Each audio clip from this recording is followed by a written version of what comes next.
a thyroid cancer. So again, the real size is something like this maybe. And then if you zoom in, you can then see again this. You can see already it's disorganized, so already indicating you have there is like a cancer here. If you zoom in even further, you can see a variable number of cells. So these are actually the epithelial cells, the actual cancer cells, but among them you see these darker round cells, which are white cells, so leukocytes invading the tumor, trying to actually kill the cancer cells. So, but the one thing that you want to know, for example, related to planning the treatment, if there is a lot or little, or only a few white cells in the tissue.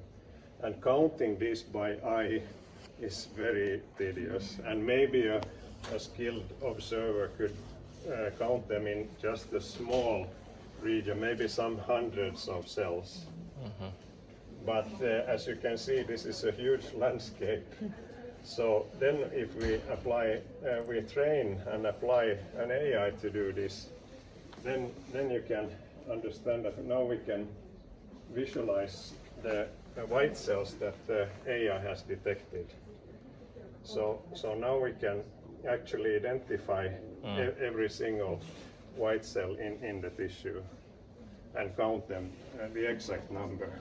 So that's a huge difference from what has been possible before. So it's yeah. Yes. For that.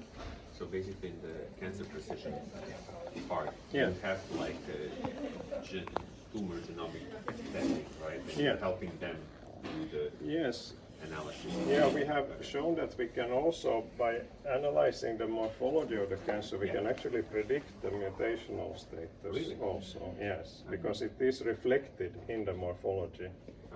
If you have a certain mutation, you also get a certain morphology very often, not always, but and that can be detected by pattern recognition, meaning Have you verified AI. that? Have you verified that? Yes, we have done.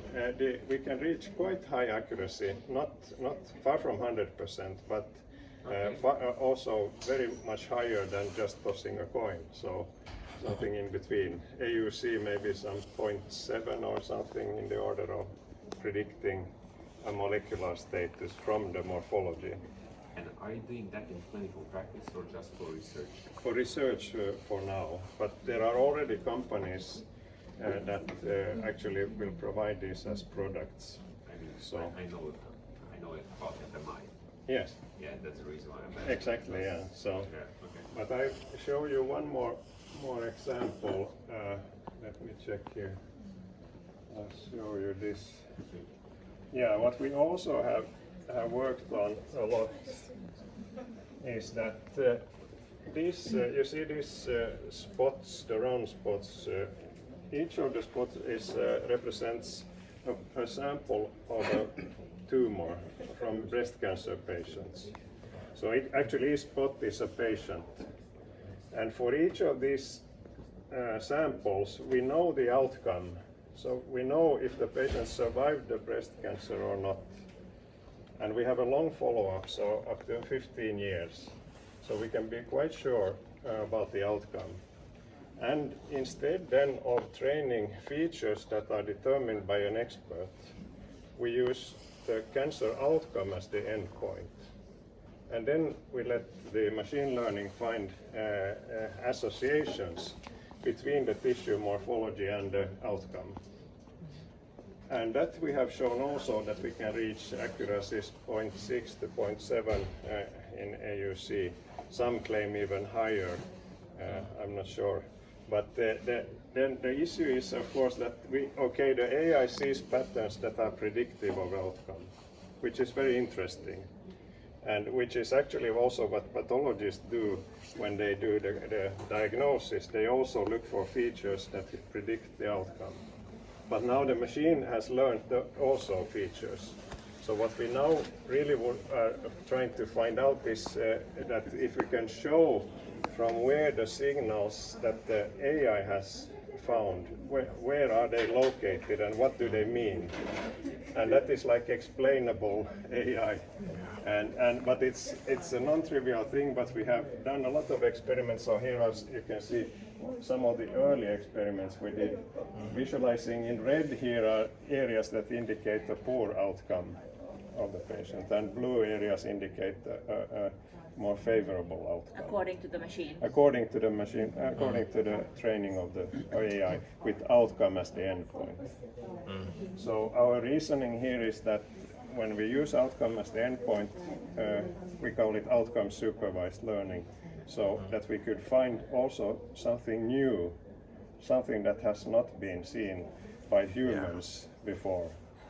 But then visualizing these are very tricky. So these are some early GradCam like attention maps that we used, but they are not generalized across the whole. So they are actually now averaged across a single sample. But we found some interesting observations also using this that you can see in certain.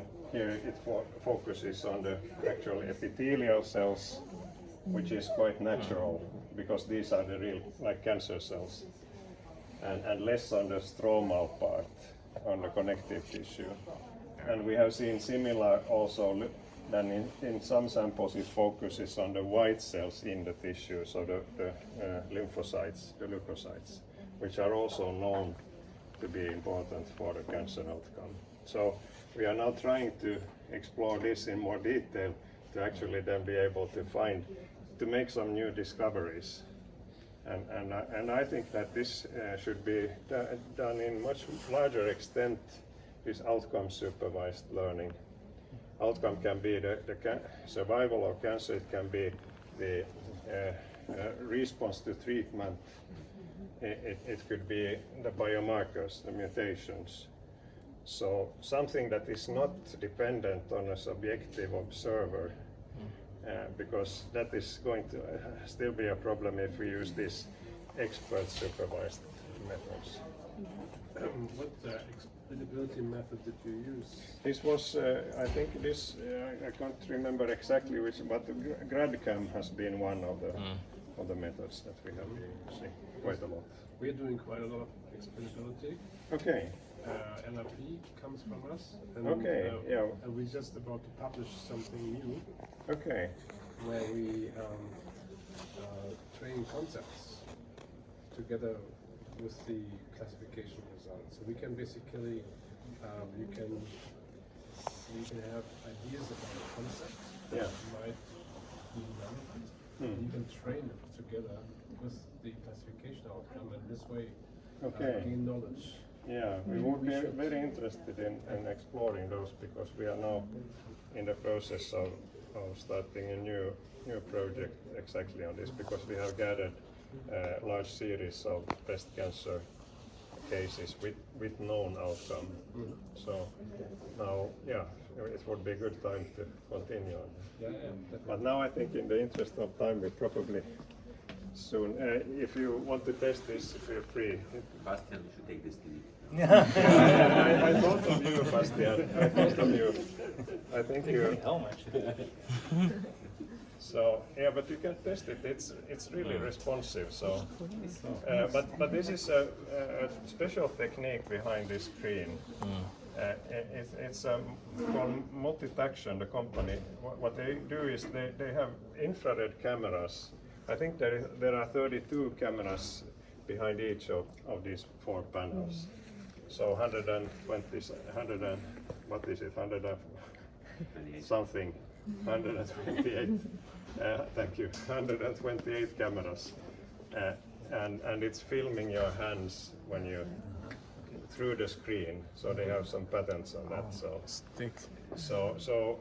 still, this is, I think, of the big touch screens, this is the most responsive I have tested.